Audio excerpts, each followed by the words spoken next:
Bonsoir à toutes et à tous. Merci d'assister à cette dernière table ronde de la journée de l'infertilité organisée par Magic Maman et le collectif BAMP. Le titre de cette table ronde, c'est « Sensibiliser et mobiliser ». Sortir l'infertilité de l'angle mort dans lequel elle a été longtemps maintenue, c'est ce que nous faisons tous au cours de cette journée. Parler, faire savoir, mettre dans la lumière les questions médicales ou sociétales. Les intervenants de cette dernière table ronde jouent tous un rôle décisif pour sensibiliser et mobiliser. L'infertilité touche un couple sur 4, c'est énorme. Mais alors pourquoi est-ce que c'est si difficile à faire entendre ? C'est ce que nous allons voir avec nos experts. Nous avons le grand plaisir d'accueillir René Friedman, professeur de médecine gynécologue qu'on ne présente plus, peut-être. René Friedman qui travaille maintenant à la Fondation Foch, à Suresnes. Nous accueillons aussi Fleur Delva, médecin de santé publique, qui a créé une plateforme qui s'appelle Artemis, qui est adossée au CHU de Bordeaux et qui est une plateforme qui porte le nom de la déesse de la fertilité et qui réfléchit à l'impact de l'environnement sur la santé reproductive. Nous accueillons également Hélène Duguet, qui travaille au service de communication de l'Agence de la biomédecine et auprès des influenceurs. Et également Géraldine Porcu-Buisson, médecin gynécologue obstétricienne à l'Institut de la médecine de la reproduction de Marseille. Merci à tous d'être là. René Friedman, on est très très heureuse, Claire et moi, que vous soyez là parmi nous. L'histoire de la PMA, l'histoire de l'AMP en France, on vous la doit beaucoup. La naissance du premier bébé éprouvette, comme on disait à l'époque, en 1982. C'était Amandine, c'était vous et Jacques Testard. Vous avez depuis sans cesse mis le sujet sur le devant de la scène. Vous avez ouvert des quantités de portes. On a très envie de vous demander, à vous particulièrement, qu'est-ce qui reste aujourd'hui comme blocage en 2021 pour que l'infertilité soit complètement mise en lumière, pour qu'on en parle et qu'on en fasse un enjeu de santé publique. Qu'est-ce qui bloque encore aujourd'hui ? Merci tout d'abord de votre invitation et bonjour à tout le monde. Effectivement, c'est important qu'on puisse échanger sur un thème qui mériterait des réunions et des réunions. Ce qui me semble, c'est qu'il y a différents temps. Il y a un temps qu'on n'a pas abordé jusqu'à présent, pas suffisamment en tous les cas, c'est celui de la prévention de l'infertilité, qui passe automatiquement par une information de cette situation ou des possibles facteurs qui peuvent jouer sur l'infertilité. Pour aller un peu en raccourci, mais quand même assez direct, je dirais que la première chose, c'est que les cours qui devraient être faits dans les lycées, les collèges professionnels éventuellement, des élèves de 4e, 3e, ne sont pas faits correctement ou ne sont pas faits du tout. Et ça, c'est déjà à la base de pouvoir parler. Bien sûr, c'est pas la thématique de cet âge-là, mais la connaissance qui va de pair avec comment fait-on des enfants, comment ne fait-on pas des enfants quand on n'en veut pas, est quelque chose de très important. Donc c'est un travail à long terme parce que s'il doit porter ses fruits, il ne portera ses fruits que beaucoup plus tard. Néanmoins, si on ne le commence pas maintenant correctement, eh bien on se retrouvera dans cette situation. La deuxième chose à laquelle nous sommes confrontés les uns les autres, c'est l'accroissement de l'âge du désir d'enfant. Et les femmes en particulier, et là je dois reconnaître qu'il n'y a pas de parité, puisque les hommes n'ont pas d'andropause, les femmes ont une ménopause et une baisse de la réserve ovarienne qui vient peut-être beaucoup plus tôt, et nous le verrons sans doute tout à l'heure avec les facteurs environnementaux qui peuvent être la cause justement de cette accélération du dépérissement ovarien. Quoi qu'il en soit, ce n'est plus possible d'avoir en face de soi en consultation des femmes qui vous disent « Ah mais docteur, je n'étais pas au courant que l'âge était un facteur important ». Et d'ailleurs, j'ai lu sur Paris Match, sur un tel ou un tel, qu'une actrice bien connue de tel âge, près de 50 ans, a eu un enfant.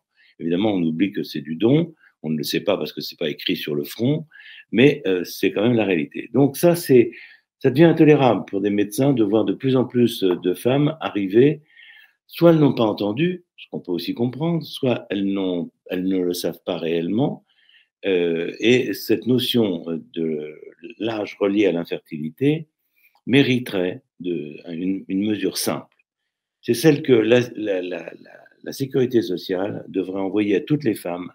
Mon idée, c'est autour de 33 ans, une information, comme d'ailleurs les uns les autres nous recevons en ce qui concerne le cancer du côlon, le cancer du sein ou d'autres pathologies, nous avons une information écrite, parce qu'au moins on peut dire que ne passe pas à côté de l'entendre, pas l'entendre, j'ai pas entendu, on m'a pas dit, j'ai oublié de le dire, etc. Donc cette information-là, de l'horloge biologique, est capitale. Non pas que c'est une incitation pour tout le monde d'avoir un enfant à tel âge, c'est simplement une connaissance. Après, les gens gèrent comme ils veulent. Mais on ne peut pas s'étonner d'arriver dans une difficulté alors qu'on a les éléments de comprendre le pourquoi du comment. Dans cette façon donc de jouer l'information, ça aussi, c'est relativement à long terme. Puis ensuite, il y a les problèmes d'information à court terme. Et là, on va rentrer dans le vif du sujet de cette nouvelle loi de bioéthique et des tentatives qui sont faites pour la modifier, la socialiser, on va dire, la sociétaliser plutôt, je dirais. Car, vous le savez, nous sommes dans la difficulté, malgré les campagnes d'information qui sont faites, et la campagne d'information nationale qui est faite par l'agence de biomédecine, et c'est une bonne chose, elle n'est pas secondée par des campagnes d'information locales. Jusqu'à présent, nous n'avons pas la possibilité de mener des informations locales, soit dans les centres qui sont quand même le bouillon de culture où il peut y avoir des échanges de volonté d'avoir bénéficié et de donner des gamètes. En tous les cas, à partir de là, de venir dans telle ou telle usine, bureau, école, pour parler justement des thématiques que sont la fertilité et particulièrement celle du don, puisque en sous-jacent, c'est le recrutement des donneurs et des donneuses qui compte. Car c'est bien beau d'ouvrir les choses, mais si c'est pour avoir des magasins ouverts mais qui sont vides, et là, ce que je veux dire, c'est que vide de banques de sperme ou vide de banques d'ovules, on n'aura pas gagné grand-chose. Or, j'ai très peur que nous arrivions assez rapidement dans cela, puisque déjà, grosso modo, sur les premières enquêtes que l'on peut faire, il faut attendre 6 mois pour une consultation dans les sécos, et après 1 an, voire plus, pour la réalisation. Après, il peut y avoir des variations. Mais c'est très important que cette information puisse être débridée, qu'elle puisse être coordonnée, faite par des gens avec peut-être un label, mais en tous les cas, qu'elle puisse être plus près des gens. Car voyez-vous, c'est tellement intime, le don de gamètes, qu'il faut un accompagnement. Et je pense qu'il faut qu'il y ait dans un centre, dans 200, 300, 4 centres, peut-être par groupement géographique, il y a un personnel dédié à cette information, qui puisse tenir un stand, une place, qui soit facilement accessible et qui puisse accompagner les gens qui le demandent, car c'est une situation qui est extrêmement sensible et qui va être sensible. Oui. Une question qui un petit peu poil à gratter peut-être, mais qui marche avec ce que vous dites là. Qui est le plus difficile à sensibiliser en réalité? Est-ce que c'est les patients? Est-ce que c'est le grand public? Ou est-ce que ce sont les élus, les institutions, les représentants de la nation? Non, je pense que c'est les élus, parce que sous-jacent, il y a des histoires politiques depuis 40 ans en France, je les ai toutes connues. Il y a des positionnements politiques qui font qu'il y a des blocages. Mais les médecins, je crois, sont assez unanimes, et Géraldine nous le dira sans doute tout à l'heure, sur ce point de vue-là. Et puis les patientes françaises sont très coopérantes, elles voudraient donner, elles sont très généreuses, et elles n'ont pas besoin, et si on ne fait pas le maximum pour que ce don soit juste avec un défraiement, mais pas du tout une rémunération, qui est quand même l'objectif. Mais si on ne le fait pas, on va tomber dans exactement ce qu'on ne veut pas, c'est-à-dire le sperme qui passe par Internet, le retour à des pratiques illégales et une commercialisation. Donc, c'est très important qu'on puisse mobiliser tous ceux qui ont quelque chose à dire, et le terrain est favorable. Encore faut-il qu'on ait la possibilité. C'est la même chose, je ne vais pas prendre la parole trop longtemps, c'est la même chose pour l'autoconservation.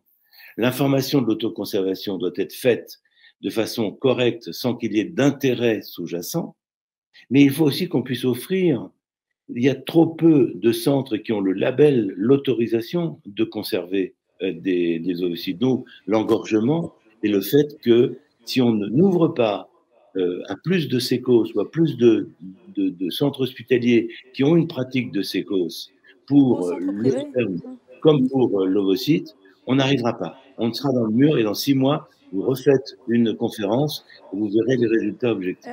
De toute façon, petite parenthèse, l'autoconservation des ovocytes a effectivement été votée et on sait que ça a été difficile à obtenir comme victoire.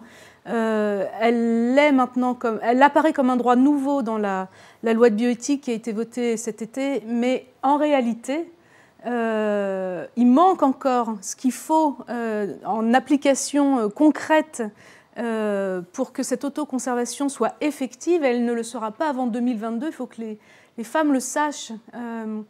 C'est pas possible d'autoconserver là pour l'instant. Il faudra attendre 2022 pour ça.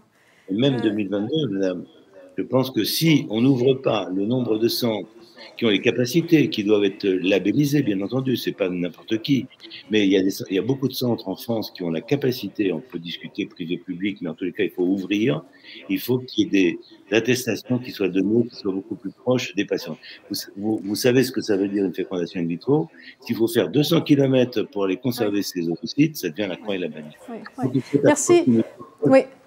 Merci René Friedman. Il faut maintenant donner la parole à Fleur Delva. Le temps de parole, en fait, entre vous, on essaye de l'équilibrer le plus possible. Vous savez que c'est un peu le défi de cette table ronde. Fleur Delva, vous êtes médecin de santé publique. Vous êtes coordinatrice du centre Artémis, donc le très joli nom de la déesse de la fertilité. Vous travaillez justement sur l'impact de l'environnement au sens large sur la qualité de nos gamètes et sur notre santé reproductive. Est-ce que vous pouvez nous parler un petit peu justement de ce que c'est que la reprotoxicité et comment on y sensibilise les gens? Est-ce que c'est plus facile quand on est dans une société qui parle beaucoup d'écologie, de santé de la planète, de santé du vivant? Est-ce que c'est plus facile d'aborder ces questions aujourd'hui?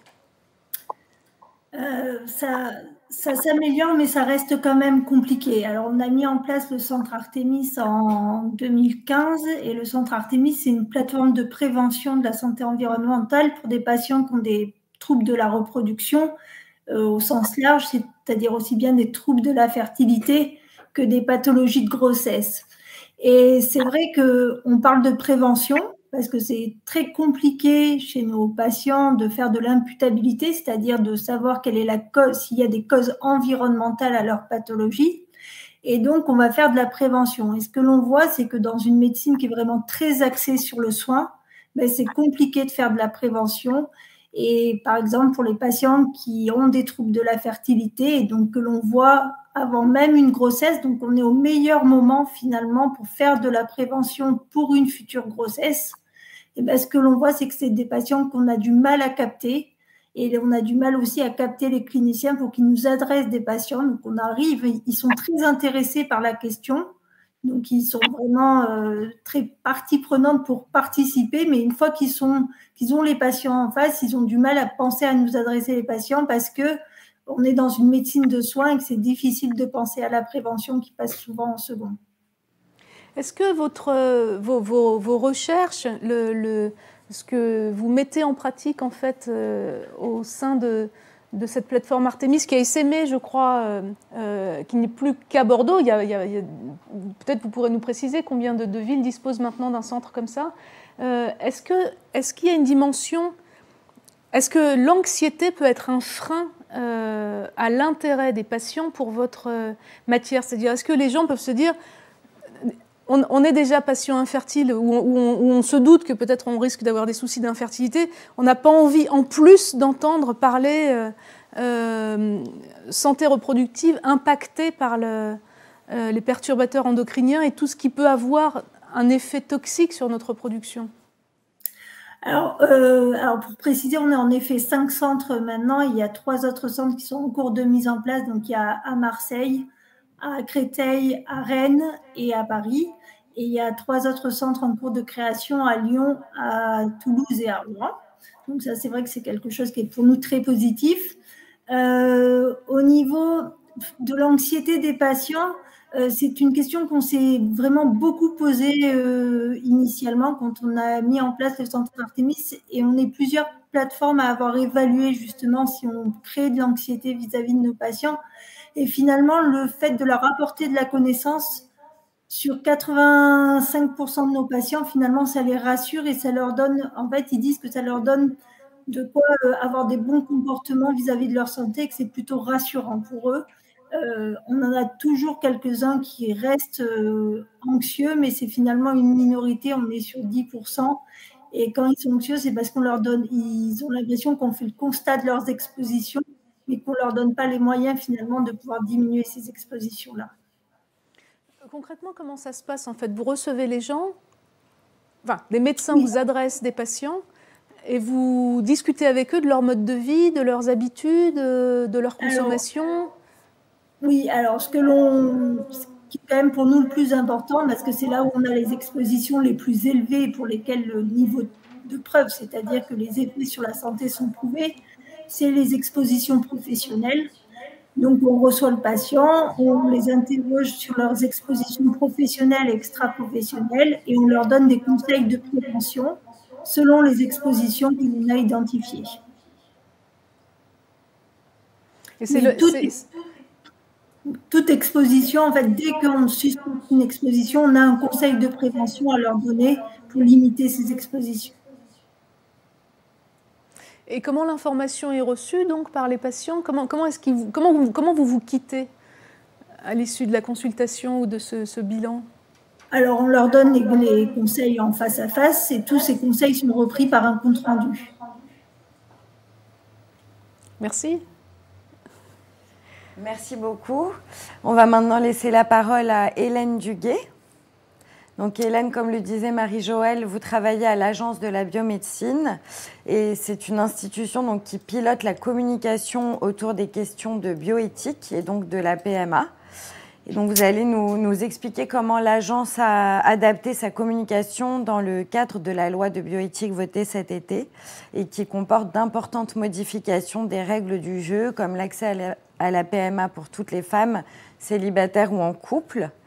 Je vous laisse faire votre présentation et donc nous expliquer comment l'agence, quels moyens l'agence met en œuvre pour atteindre sa cible et toucher les publics concernés, recruter des donneurs de spermatozoïdes et d'ovocytes. Merci pour votre invitation. Est-ce que vous voyez bien ma présentation? Oui, c'est bon. Oui, c'est bon. Oui, donc je m'occupe des relations avec les médias et les influenceurs au sein de l'Agence de la biomédecine. Donc sensibiliser, informer et mobiliser, ça fait partie des missions de l'Agence de la biomédecine en matière d'assistance médicale à la procréation et en particulier en matière de dons de gamètes. L'agence organise depuis plus de 10 ans des campagnes de sensibilisation aux dons de gamètes. Mais ce qui est nouveau cette année, c'est l'ampleur inédite de la campagne que nous avons lancée pour mobiliser de nouveaux donneurs et de nouvelles donneuses dans le contexte de la mise en œuvre de la loi de bioéthique, de la nouvelle loi de bioéthique. Comme vous le savez, 2 changements considérables concernent directement l'AMP avec don. Donc, l'ouverture de l'AMP à toutes les femmes et l'accès aux origines pour les personnes issues d'un don de gamètes. Je vais vous présenter ici en quelques diapos notre stratégie. Donc, pour cette nouvelle campagne de sensibilisation aux dons de gamètes et en particulier le dispositif que nous déployons auprès des influenceurs sur les réseaux sociaux. Donc, nous avons lancé cette campagne le 21 octobre dernier. Campagne qui se décline en 2 volets lancés simultanément. Le premier volet qu'on a appelé Merci et qui a pour objectif de sensibiliser le grand public aux dons de gamètes dans le contexte des changements apportés par la loi de bioéthique pour augmenter et diversifier le nombre de donneurs et de donneuses. Donc le message, il est simple, c'est un message de gratitude des personnes receveuses envers les donneurs. Merci. Avec la nouvelle loi, de plus en plus de personnes pourront faire appel à la PMA aujourd'hui. Plus que jamais, ils comptent sur vous. Donc, nous avons mis en place un film et un spot radio. Merci. Des visuels qui mettent en avant tous les publics désormais concernés par l'AMP. Le deuxième volet, accès aux origines, celui-ci, il a pour objectif de rassurer les anciens et les futurs donneurs concernant les motivations des personnes issues d'un don qui pourraient faire une démarche d'accès à leurs origines. Donc le message, il est le suivant: «Je suis né grâce à un don. Aujourd'hui, je ne cherche pas un parent, mais des réponses». Donc vous voyez ici le film et les visuels qui ont été déclinés avec ce message.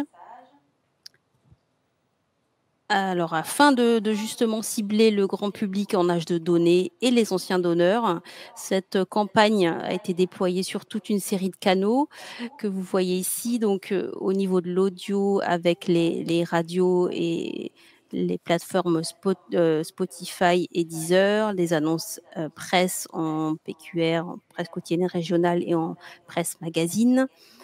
Le film Merci a été déployé sur les plateformes de replay et au cinéma, le digital également, avec la campagne les 2 campagnes qui ont été déclinées en bannière, en vidéo et en post sur des sites et des réseaux affinitaires de nos cibles. On a mis en place un partenariat important, pardon, avec Brut pour, la création de 3 vidéos de témoignages de donneurs, de receveurs et de personnes issues de dons. Et pour les réseaux sociaux, on a créé 2 comptes Instagram qui n'existaient pas auparavant. Je donne mes ovocytes, je donne mes spermatozoïdes, et on a mis en place, des partenariats avec des influenceurs, ce que je vais un petit peu vous détailler ici. Alors le pan, l'influence est un point essentiel de notre campagne. Nous avons sélectionné une quinzaine, d'influenceurs cette année qui sont susceptibles de s'adresser à nos donneurs et nos donneuses potentiels et qui ont des profils plutôt engagés sur des sujets de société. Voici, les types de collaborations qu'on a voulu mettre en place avec d'abord des papas et des mamans influenceurs pour vulgariser le don de spermatozoïdes et d'ovocytes. Collaboration avec des jeunes influenceurs pour, également sensibiliser les jeunes qui n'ont pas encore d'enfants à ce type de don. Collaboration également avec des influenceurs issus de la diversité pour aborder aussi cette thématique, hein, qui est importante, puisqu'il est important de diversifier l'origine, des dons. Et collaboration ensuite avec des médecins pour leur point de vue expert et pour leur capacité à vulgariser le sujet.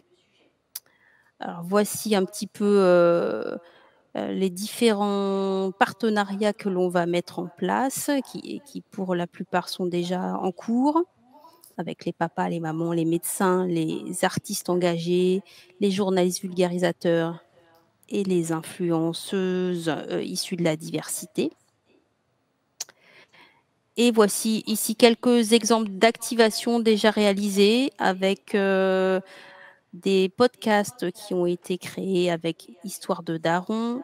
Pour la plupart, ce sont, des témoignages de donneurs et de donneuses. Podcast également avec, une sacrée paire d'ovaires. Et dernièrement, un influenceur qui s'appelle, Samuel et Gaspard, qui est un papa et qui a mis en place un live pour parler du don de gamètes avec notre porte-parole, le docteur Claire Devienne, cette semaine. Donc en conclusion, c'est un dispositif de campagne inédit par son ampleur et qui a donc pour objectif à la fois de la pédagogie sur le don et sur la loi et de la mobilisation pour mobiliser, pour recruter de nouveaux donneurs et de nouvelles donneuses, et cette campagne va se poursuivre jusqu'en décembre. Merci. Merci beaucoup. Et en fait, du coup, vous avez déjà eu des premiers retours sur ces campagnes, sur le poids que ça a pu avoir ou l'influence, justement? On commence c'est difficile à chiffrer. On s'aperçoit qu'on a quand même eu un bon retour de l'accueil de cette campagne, notamment de la part des associations, de la part de nos influenceurs partenaires qui sont très contents de travailler avec nous parce qu'ils sont fiers aussi de la campagne qui a été déployée. Maintenant concernant l'afflux ou le résultat concernant la mobilisation de nouveaux donneurs et de nouvelles donneuses, ça, on va le voir un petit peu plus sur la durée. Mais en tout cas, c'est une campagne qui est très reprise en ce moment, dans la presse et ça nous fait très plaisir. Très bien. Merci beaucoup. On va accueillir Géraldine Porcu-Buisson donc pour conclure cette table ronde. Docteur Porcu-Buisson, vous êtes gynécologue obstétricienne à Marseille dans un centre privé, l'Institut de médecine de la reproduction. Vous faites partie des médecins qui sont montés au filet pendant les discussions de la loi et le vote de la loi de bioéthique pour faire entendre la voix des patients et vos besoins en tant que médecins qui aident sur le terrain et constater les outils qui vous manquent ou les autorisations qui vous manquent. Est-ce que vous avez le sentiment, maintenant que la loi a été votée en août, que les décrets d'application sont en cours de signature, est-ce que vous avez l'impression d'avoir été entendu? Alors oui et non, parce qu'on mettait beaucoup d'espoir dans cette nouvelle loi, dans les nouvelles demandes, dans la préservation fourrage, dans le DPIA et dans le plan de prévention de l'infertilité. Notre credo dans notre forte mobilisation, c'était de sensibiliser, de communiquer, d'informer les parlementaires et d'expliquer le quotidien des couples et le quotidien des centres. On souhaitait lever les freins et les barrages quant à l'autorisation des nouvelles technologies comme le DPIA afin d'augmenter les résultats des centres, de diminuer les délais d'obtention des grossesses et épargner les couples surtout des traitements fastidieux et éprouvants. On voulait convaincre du bien fondé de l'autoconservation et on voulait que les nouvelles prises en charge, les couples de femmes et les femmes non mariées, se fassent dans de bonnes conditions et dans des délais raisonnables. Comme l'a dit M. Friedman, on salue bien entendu les avancées, l'autorisation de l'autoconservation, la mise en place du plan fertilité avec le début des auditions des professionnels et la possibilité pour tous les couples et les femmes non mariées d'accéder à l'AMP. Mais sur ce dernier point, le nombre attendu de demandes, comme nous l'avions évoqué à plusieurs reprises lors des rendez-vous et des différentes auditions, a été sous-estimé par l'étude d'impact, ainsi que la proportion de couples de femmes et de femmes non mariées. Et le délai promis de prise en charge de 6 mois ne pourra pas être respecté dans les mois à venir sur tout le territoire, parce que c'est mathématiquement impossible. Même s'il y a une grosse mobilisation de communication, pour l'instant, il n'y a pas suffisamment de donneurs. Et il s'agit d'une annonce qui bouleverse nos patientes qui arrivent avec l'idée qu'elles seront prises en charge dans un maximum 6 mois. Certaines n'ont pas encore eu, comme a dit René Friedman, un rendez-vous dans l'un des seuls 29 centres qui pourront attribuer des paillettes. Et ces centres sont trop peu nombreux et ils sont submergés. L'ouverture au centre privé a été refusée pour des raisons qui relèvent du procès d'intention. Et ainsi, les patients dont les moyens seront assez robustes vont continuer de se rendre à l'étranger dans des cliniques privées avec une prise en charge possible par l'assurance maladie française. Le ministre l'a redit fin septembre, alors que leur prise en charge est terminée dans les centres privés où elles étaient prises en charge. Et il n'y a aucune cohérence. Le caractère pathologique de l'infertilité a disparu, comme si l'infertilité était essentiellement un trouble psychologique.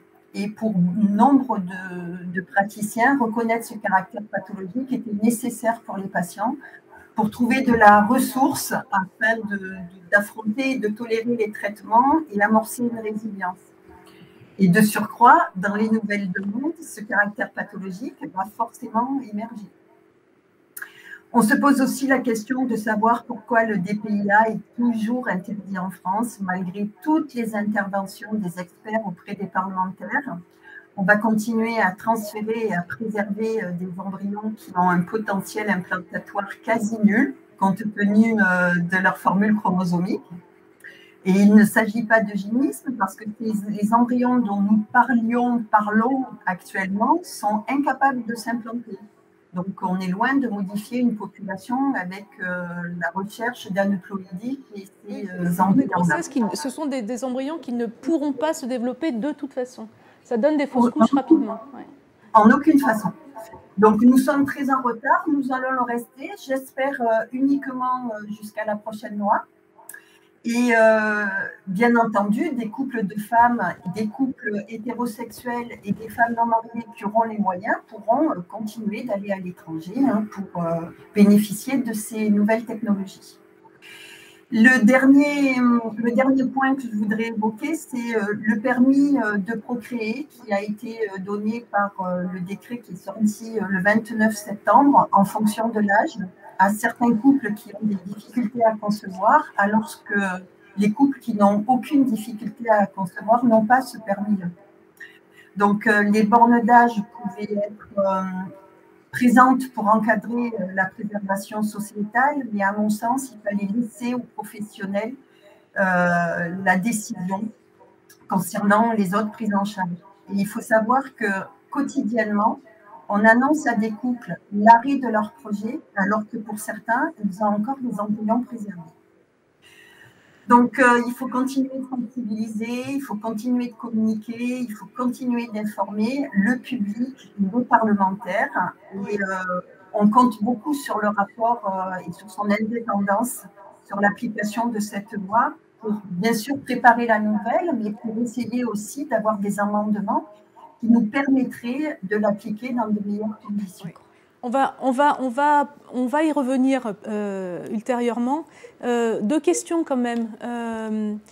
D'une part, il y a la loi de bioéthique, elle est votée tous les 5-7 ans. Là, on avait attendu 11 ans pour avoir une nouvelle loi de bioéthique. Si on espère des améliorations, on ne va pas attendre 5, 7, 11 ans à nouveau. Il y a une commission de suivi donc, de l'efficacité de la loi, enfin des résultats qu'elle donne. Peut-être que ça peut donner une possibilité aux médecins et aux associations qui se mobilisent, comme le collectif BAMP, pour faire entendre justement tout ce qui ne colle pas ou qui n'a peut-être pas été assez anticipé dans cette loi. Moi, j'ai envie de vous demander, en tant que médecin gynécologue dans un centre privé, et compte tenu des nouvelles règles du jeu de la loi, qu'est-ce que vous ne pouvez pas faire? C'est-à-dire, est-ce que vous avez le droit de faire de l'autoconservation des ovocytes? Non? Nous sommes un centre qui faisons du risque viral, hein, donc on prend en charge les couples sérodiscordants. Nous sommes un centre qui faisons de l'autoconservation pour pathologie. Nous étions sécos jusqu'en 2009. On n'a pas le droit de faire de l'autoconservation sociétale et on n'a plus le droit depuis 2009 de faire du don. En revanche, on accueille les patientes qui souhaitent un don de sperme et les patientes et les patients, les couples hétérosexuels, et on se place en réseau avec le seul sécos de la région pour obtenir des paillettes. En fait, votre seule possibilité, c'est de les orienter. Vous ne pouvez pas les prendre en charge dans votre centre. On les prendra en charge si les sécos attribuent des paillettes. Les paillettes arrivent dans notre laboratoire et le traitement est fait avec les paillettes attribuées par le sécos. Mais ça n'empêche que ça doit passer par le sécos. Et est-ce que vous auriez la possibilité de diffuser la campagne de sensibilisation de l'Agence de biomédecine? Est-ce que vous pouvez être relais de cette campagne? C'est déjà fait. Toutes les brochures sont dans notre centre, à l'entrée. Les brochures... mais vous ne pourriez pas recruter des donneurs et des donneuses? Mais bien sûr que si, mais c'est pas nouveau. Depuis, on demande toujours aux couples et aux couples hétérosexuels, on leur demande de faire une sensibilisation autour d'eux. Et on demande aux nouveaux couples, aux couples de femmes et aux femmes non mariées, mais plus aux couples de femmes que les femmes non mariées, de sensibiliser les hommes autour d'eux pour les inviter à les donner. Ça a toujours été fait, ça. Merci. Merci à tous pour votre engagement. Ces échanges sont très instructifs et je l'espère permettront de faire avancer les choses. Pour clôturer cette journée, on va accueillir tout de suite Adrien Taquet, secrétaire d'État chargé de l'enfance et des familles, qui va réagir à vos interventions et nous parler du plan fertilité proposé par le gouvernement. Bonjour Monsieur le secrétaire d'État et merci beaucoup d'être parmi nous. Donc vous l'avez compris, cette journée et plus largement notre engagement a pour but de faire de l'infertilité un véritable enjeu de santé publique. On a vraiment beaucoup parlé de prévention, de sensibilisation. Est-ce que vous pouvez nous en dire un peu plus sur le plan fertilité imaginé par le gouvernement? Bonjour à toutes et à tous. Est-ce que vous m'entendez bien, avant toute chose? Oui, oui, très bien. Première question essentielle dans tout événement organisé désormais en visio. Écoutez, bonjour à tous, je suis ravi d'être là. Merci de me donner l'occasion de conclure cette journée dont on m'a dit qu'elle était riche et j'en demanderai un peu comment ressortent les éléments essentiels. Saluer aussi peut-être avant de répondre à votre question, vous donner quelques éléments. Virginie Rio qui doit être là pas loin, je pense. Ingrid Chauvin qui, je crois, parrainait cette journée. Le professeur Friedman aussi qui, je crois, participait à la toute dernière table ronde. Et puis plus globalement, tous les membres du collectif BAMP et puis du magazine Magique Maman que je suis et que je salue là aussi pour son initiative. Vous remercier de vous continuer à sensibiliser, à œuvrer, à militer, voire même, pour que cette question demeure à l'agenda des responsables politiques que nous sommes notamment, et puis qu'elle contribue à sensibiliser davantage nos concitoyens, à briser aussi ce qui demeure encore un tabou pour beaucoup d'entre eux et d'entre nous. On va y revenir. C'est un sujet qui alerte. Je pense que vous avez largement égrené les chiffres au cours de cette journée, mais je me permets d'en répéter quelques-uns. On a un couple sur 4 qui met plus d'1 an à concevoir un enfant, un couple sur 8 qui consulte en raison de difficultés à concevoir un enfant et 10% des couples qui restent infertiles après 2 ans de tentatives. Il y a une hausse de la fréquence de l'infertilité qui semble établie. Il y a des gens probablement un peu plus experts que moi encore qui ont dû échanger sur le sujet au cours de cette journée. Elle se situe aujourd'hui entre 0,29% pour un homme, 0,37% pour une femme, et une hausse dont les causes semblent multiples, variées et inexpliquées aussi dans 30% des cas.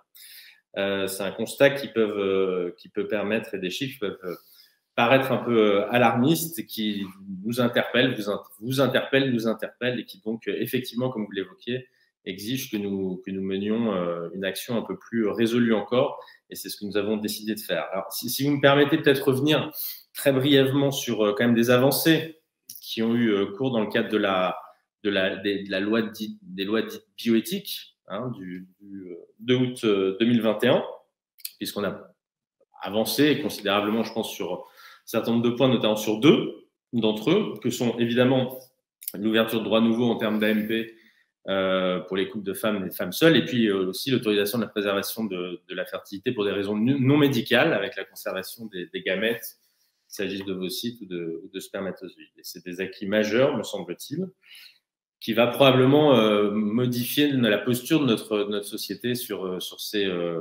la PMA, et puis au-delà de ça, sur ces sujets liés à l'infertilité.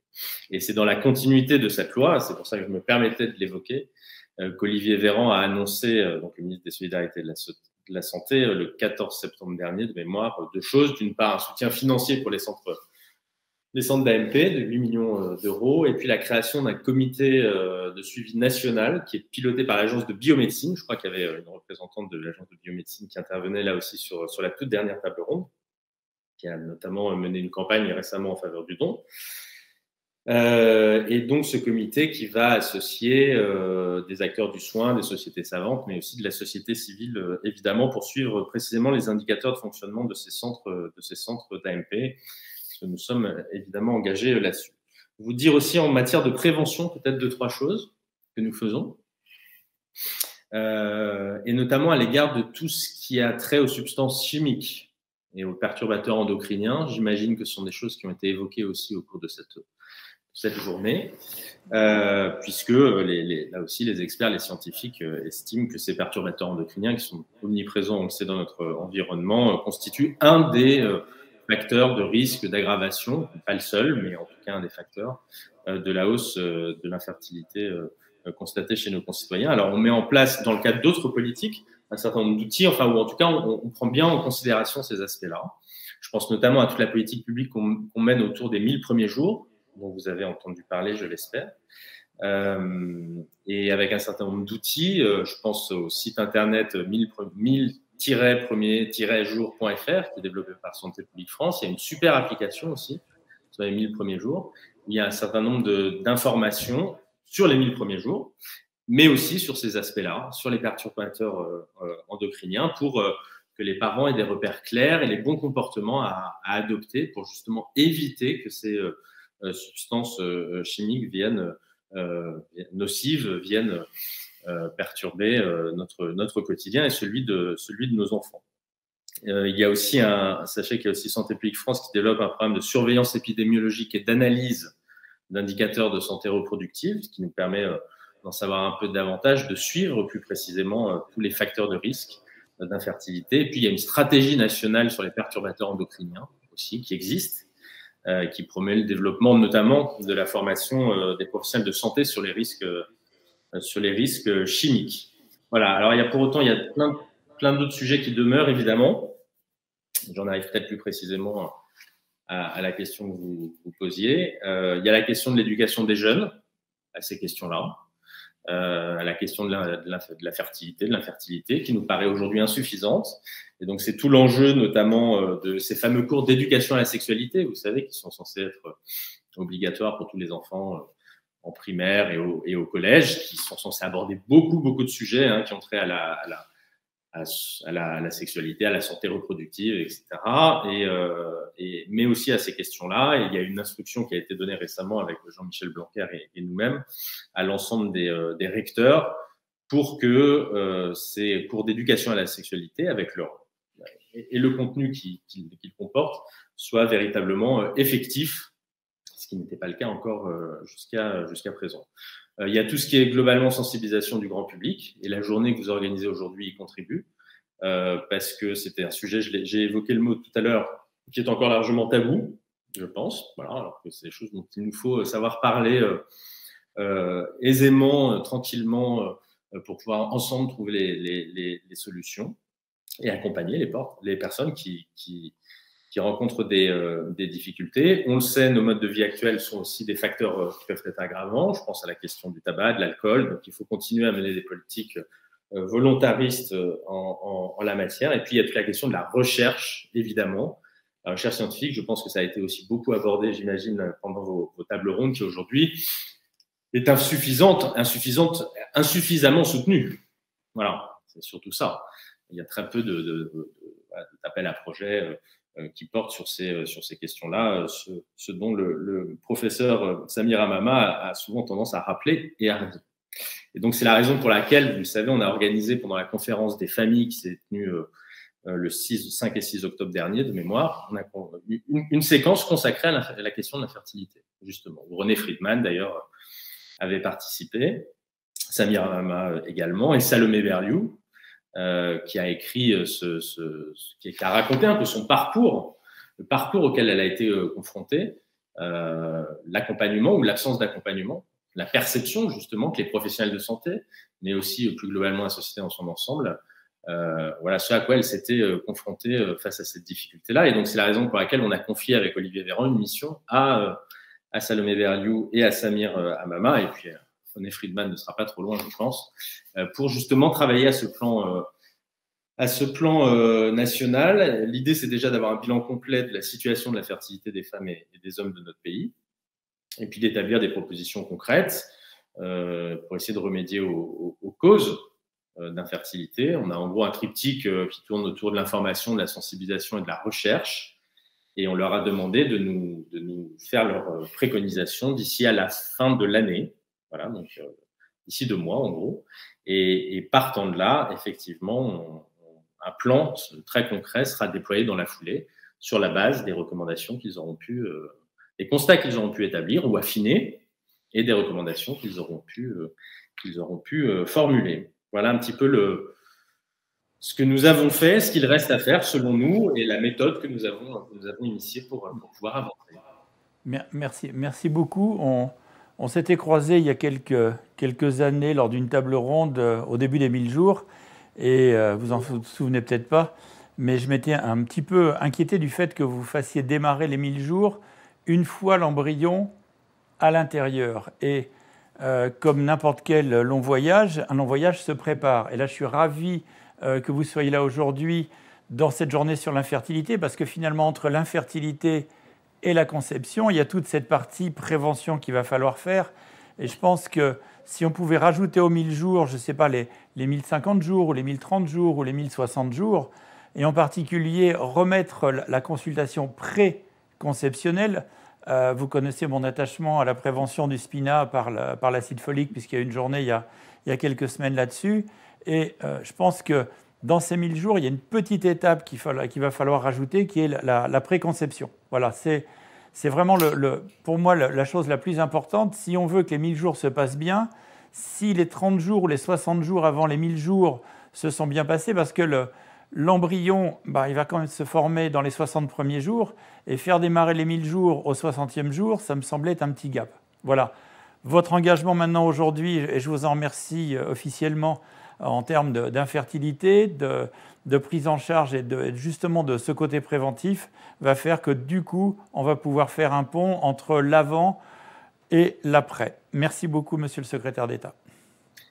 Merci. Et si vous me permettez de répondre, je ne sais pas si oui, j'entends très bien. Si on a le temps, je me souviens très bien de nos échanges. Et vous le savez, je pense que j'avais dû vous le dire à l'époque, je vous rejoins totalement. C'est vrai qu'il y a une espèce de praticité. Allez, je ne devrais pas utiliser le mot marketing, mais d'avoir ces 1000 jours, ce chiffre-là, qui effectivement nous amène du 4e mois aux 2 ans. Mais vous savez aussi, c'est pas tant ça la raison, c'est aussi que commencer au 4e mois et ne pas commencer avant permet d'éviter de retomber dans un certain nombre de débats dans lesquels certains aimeraient nous entraîner sur le statut de l'embryon. Tout à fait. Mais sur le fond, on est totalement d'accord. C'est bien dès le projet parental, en réalité, que les choses commencent. Et quant à la consultation préconceptionnelle et essayer d'en refaire la promotion, un jour de la systématiser, en tout cas de faire prendre conscience aux futurs parents dès ce moment-là de l'importance effectivement de ce qui se passe. Je vous rejoins totalement là-dessus. Bon, on procède par étapes. De toute façon, les 1000 jours, je pense que c'est un sujet, enfin, vous le savez mieux que moi, tellement riche, tellement dense, tellement profond, qu'on en a pour quelques années devant nous, je pense, pour lui donner sa pleine plénitude. Voilà. Mais sur le fond, je vous rejoins évidemment.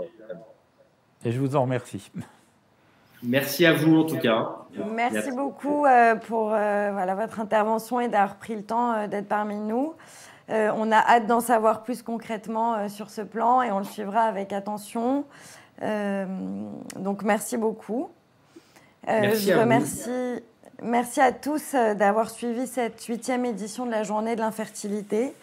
Merci à nos experts pour leurs interventions, leurs éclairages et leur patience pour tous les tests de connexion. Merci à la technique.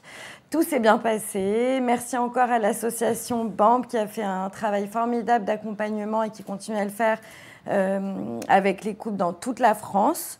Merci à Ingrid Chauvin, notre marraine, à Gabriel Attal et Adrien Taquet pour leur engagement. Merci Thierry. Merci. Un merci spécial aussi à Jeanne et Léonore pour l'organisation de cette journée et ainsi qu'à toute l'équipe de Magic Maman. J'espère vous retrouver l'année prochaine et je suis sûre que ce sera le cas pour une nouvelle édition. Le combat doit continuer et on ne cessera jamais de sensibiliser et de mobiliser car, je le répète, nous sommes tous concernés par l'infertilité. Pour celles et ceux qui souhaitent échanger sur le sujet, sachez qu'on a créé une page Facebook privée, un groupe Facebook qui s'appelle Infertilité tous concernés où vous pouvez échanger sur la question. Je vous souhaite une très bonne fin de journée et je vous dis à très bientôt sur Magic Maman et merci encore. Au revoir. Au revoir.